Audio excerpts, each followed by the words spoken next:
Hey guys, আমি আজকে যাচ্ছি শিলিগুড়ি থেকে মাত্র 40 কিলোমিটার দূরে সবুজে মোড়া পাহাড়ের কোলে অবস্থিত ছোট্ট একটি পাহাড়ি গ্রাম যার নাম পানবু। তোমরা ওখানে কি করে যাবে এসব বিষয়ে আমি তোমাদের বলবো, আর আমার এই ভিডিওটি দেখলে আশা করি এই জায়গার বিষয়ে তোমাদের একটা আইডিয়া হবে। চলো তাহলে শুরু করা যাক।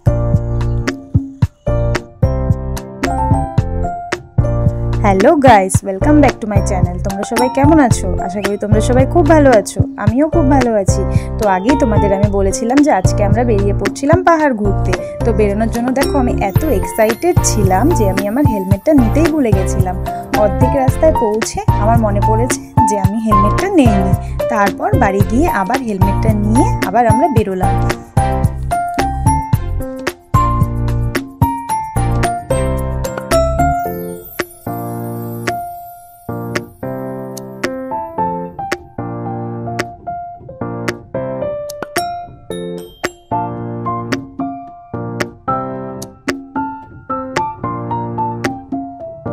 পেট্রোল পাম্পের কাজ সেরে আমরা বেরিয়ে পড়লাম। তো আজকে আমি আবার একটা নতুন ভিডিও নিয়ে চলে আসছি। আজকে আমি যাচ্ছি পানবুধারা। এটি শিলিগুড়ি থেকে মাত্র 40 কিলোমিটার দূরে কালিম্পং জেলার অন্তর্গত ছোট্ট একটি পাহাড়ি গ্রাম, এবং এখানে একটি ভিউ পয়েন্ট আছে। এটা আমাদের কালীজোড়া ড্যাম ক্রস করে যেতে হবে, মানে তিস্তার যে 4 নম্বর ড্যাম আছে ওর ওপর দিয়ে যেতে হবে। আর সেবকের এই রাস্তাটা সব থেকে শর্টকাট রাস্তা। তো আজকে আমরা এই রাস্তা দিয়ে যাব।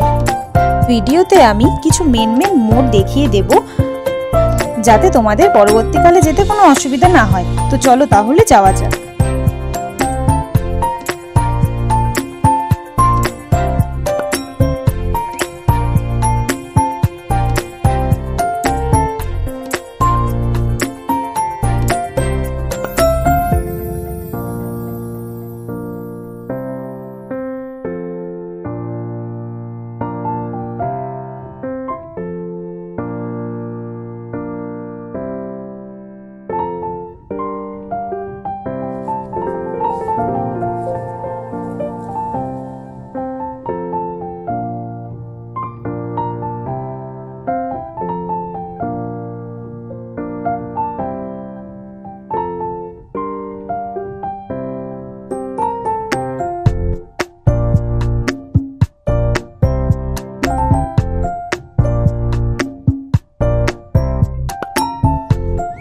তো আমরা এখন চলে এসেছি সেবকের শিব মন্দিরে।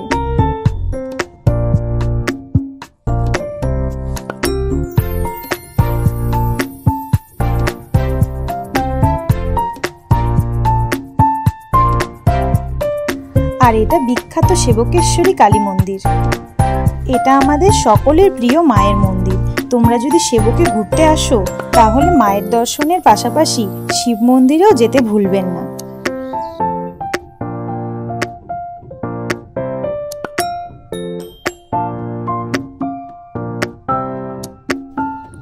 ডান দিকে করুণাসেন ব্রিজ, যাকে আমরা বাঘপুল নামেও চিনি। আর আমরা চলে যাব সিধা রাস্তা ধরে কালীজোড়া ড্যামের দিকে।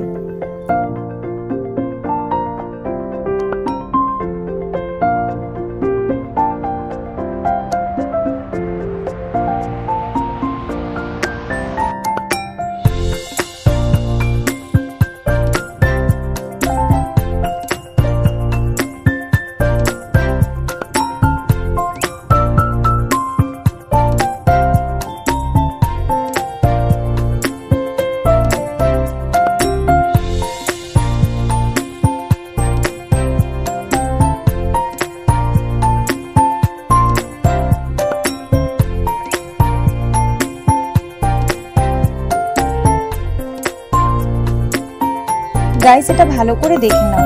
এটা হলো কালীজোড়া ড্যামে যাওয়ার রাস্তা, আর এটাই হলো তিস্তার 4 নম্বর ড্যাম।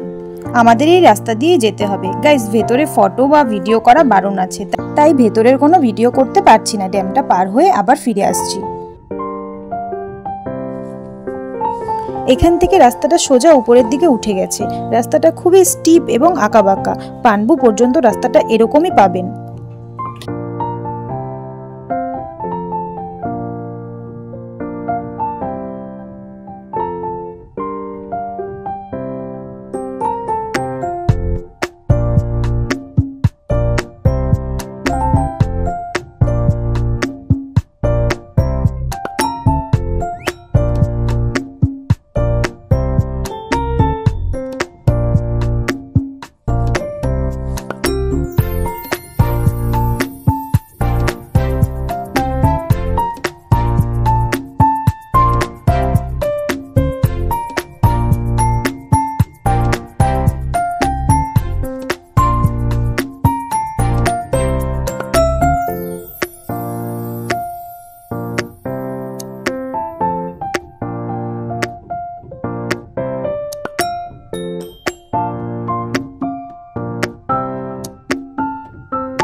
সিধা রাস্তা ধরে ওপরের দিকে যেতে হবে। তারপর হচ্ছে আমরা একটু দাঁড়িয়ে পড়ছিলাম একটু রেস্ট করার জন্য, যাই হোক ফটো তোলার জন্যই বলতে পারো, ফটো ভিডিও করার জন্যই আমরা একটু দাঁড়িয়েছিলাম। ফটো ভিডিও করে নিয়ে একটু রেস্ট করে আমরা আবার বেরিয়ে পড়ছিলাম।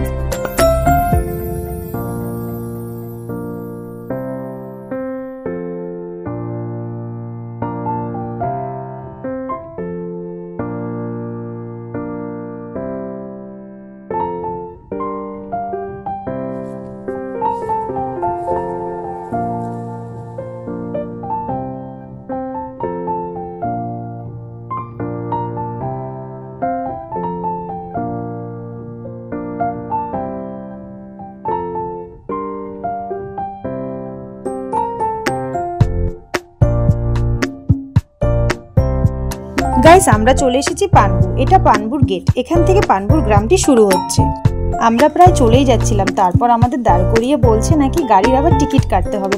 প্রথম এই টিকিটটা লাগতো না, কিন্তু যাই হোক এখন বলেছে যখন টিকিট তো নিতেই হবে। আমরা ছিলাম 6 জন, তো 6 জন আমরা 3টা গাড়ির মধ্যে এসেছিলাম। তো 3টে গাড়ির আমাদের 60 রুপিস লেগেছে, 20 রুপিস করে। তো তারপর আমরা টিকিটটা নিয়েও বেরিয়ে পড়লাম।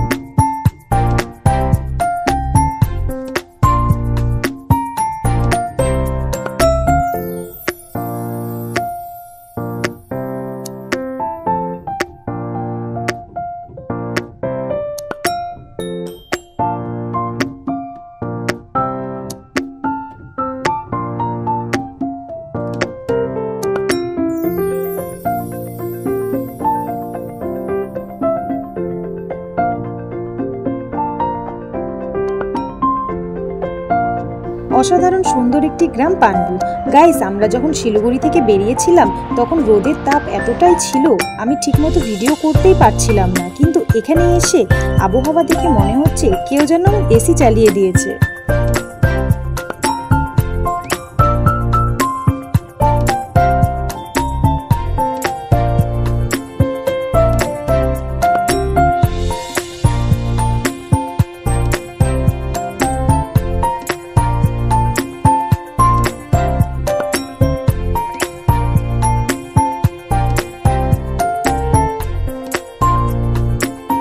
গাইস আমরা চলে এসেছি আমাদের ডেস্টিনেশনের বাম্বুধারার ভিউ পয়েন্টে।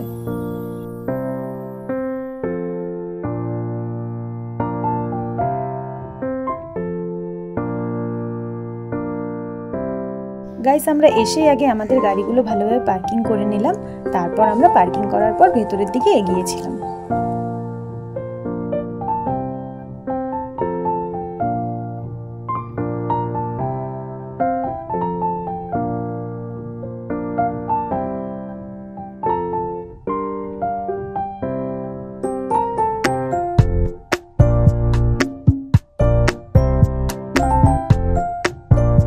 এই ভিউ পয়েন্টে ঢোকার আগেও আবার টিকিট কাটতে হবে, পার পার্সন 20 রুপিস করে।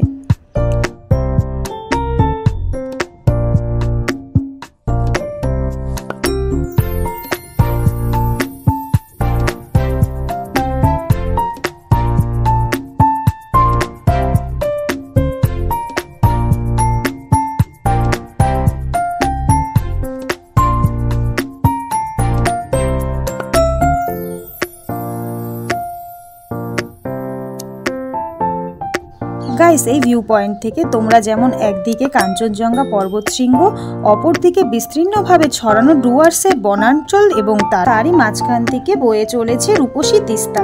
যদিও আমি ভিডিওটা ভালোভাবে করতে পারিনি, তোমরা এখানে আসলে বুঝতে পারবে। আর পাহাড়ে খুবই কম জায়গা আছে যেখান থেকে একসাথে এত কিছু দেখা যায়,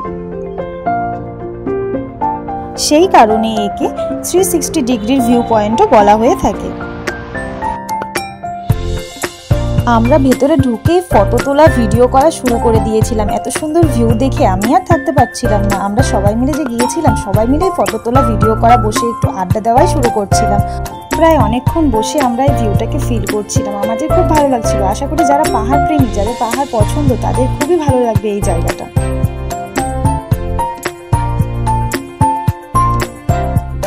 পানবু পৌঁছানোর পরে মনে হচ্ছিল যে আমাদের একরাশ মেঘ ওয়েলকাম করতে চলে আসছে। পিছনে কি সুন্দর কুয়াশাগুলো দেখতে পাচ্ছ তো?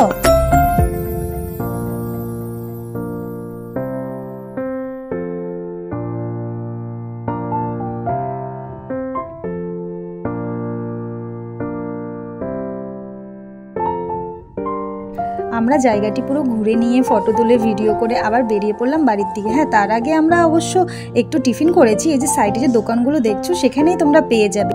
এখানে অবশ্য তোমরা একটু হালকা খাবারই পাবে। যদি তোমাদের ইচ্ছা থাকে যে ফ্যামিলি নিয়ে এসে একটু নর্মালভাবে পিকনিক করবো, তাহলে তোমরা খাবারটা ক্যারি করে নিয়ে আসলেও পারবে। চলো, আমরা তো বেরিয়ে পড়ছি যাওয়ার জন্য। সত্যি কথা বলতে এরকম একটা ভিউ পয়েন্ট দেখে যেতে ইচ্ছে করছিল না, মনে হচ্ছিল যে সেখানেই বসে থাকি। আবার একটা নতুন ভিডিও নিয়ে আসবো পাহাড় প্রেমীদের জন্য। আর আমার এই ভিডিওটা যদি তোমাদের ভালো লেগে থাকে তাহলে লাইক, কমেন্ট, সাবস্ক্রাইব করতে কিন্তু ভুলো না। চলো, টাটা।